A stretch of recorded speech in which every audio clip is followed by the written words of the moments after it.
quelles que soient les idées, quels que soient les débats autour de ces questions migratoires, on ne peut pas accepter que des gens se noient dans l'indifférence la plus totale.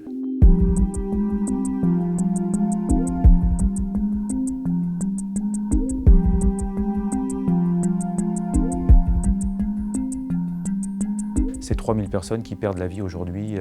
au large des côtes libyennes en tentant une traversée absolument incroyable pour rejoindre l'Europe.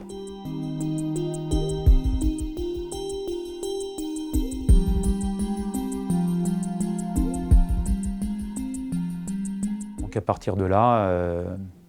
commence à se poser la question de qu'est-ce qu'on pourrait faire plus exactement pour éviter ou en tout cas limiter cette hécatombe. Et étant donné que je travaille depuis déjà un certain nombre d'années en tant que pilote professionnel sur des projets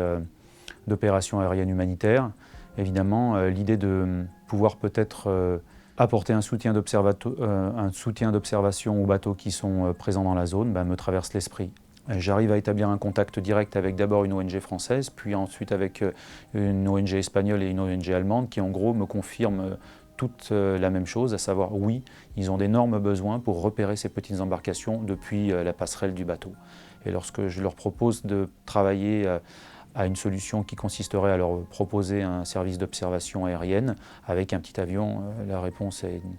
est immédiate et évidemment positive et tout commence.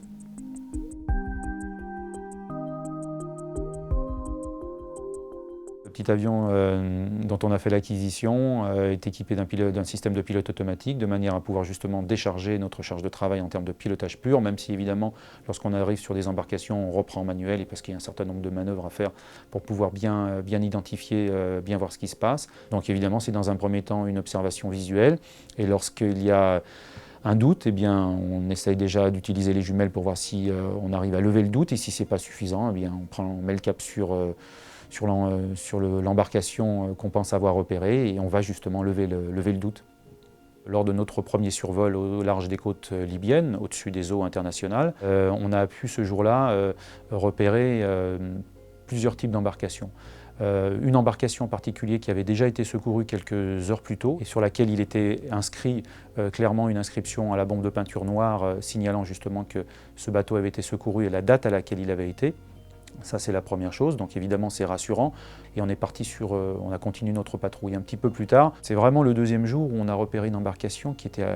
plus qu'à moitié coulée, qui flottait encore à peine, une embarcation de type bateau pneumatique également, et sur laquelle nous n'avons pas été en mesure de lire aucune inscription. Donc à partir de là, malheureusement, c'est l'imaginaire qui prend le dessus. On ne sait pas si les gens qui étaient à bord de ce bateau ont été secourus, on ne sait pas s'ils ont tous péri, on ne sait pas si c'était il y a 2 heures, on ne sait pas si c'était il y a 2 jours.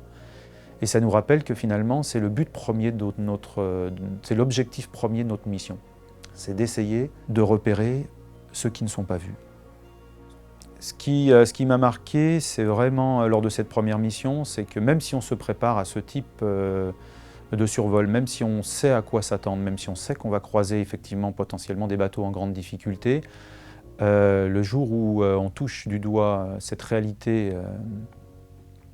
c'est très émouvant évidemment. De voir ces petits bateaux au milieu de l'immensité de la mer, c'est très impressionnant. On le sait, on a lu des choses, on a vu des photos, mais lorsqu'on le touche du doigt en étant à quelques centaines de mètres au-dessus de ces embarcations, c'est particulièrement touchant. Et c'est vrai qu'il faut pour le coup, à ce moment-là, se concentrer sur la mission, sur le pilotage de la machine, puisque c'est évidemment la première chose à avoir bien en tête, et puis essayer de ne pas se faire submerger par l'émotion qui ne manque pas de se produire évidemment lorsqu'on découvre ces gens dans cette situation. Alors ce dont on a besoin aujourd'hui principalement ce sont des moyens financiers pour pouvoir faire perdurer l'action. Cette opération a un coût que nous chiffrons aujourd'hui à environ, suivant le nombre d'heures de vol que nous faisons par jour, à environ 800 à 1000 €. Donc c'est le coût d'une journée d'observation aérienne tout compris. Donc à partir de là, on prend la décision de ne pas perdre de temps, de lancer l'opération sur fonds propres et d'essayer de parler du projet en espérant que les gens seront touchés et qui nous soutiendront pour aller au-delà. L'idée c'était de dire, on démontre notre détermination à lancer ce projet, on fait fait un bout du chemin et on essaye de convaincre les gens de nous aider à faire la suite. On sait que ces questions sont extrêmement clivantes. On se rend compte que ça fait débat, clairement, dans nos sociétés, en Europe de manière générale, et qu'en ce qui nous concerne, même si évidemment on a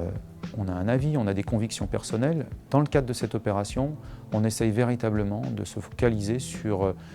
une opération qui consiste en fin de compte à apporter assistance à des personnes en danger, en l'occurrence en danger de mort imminente par noyade.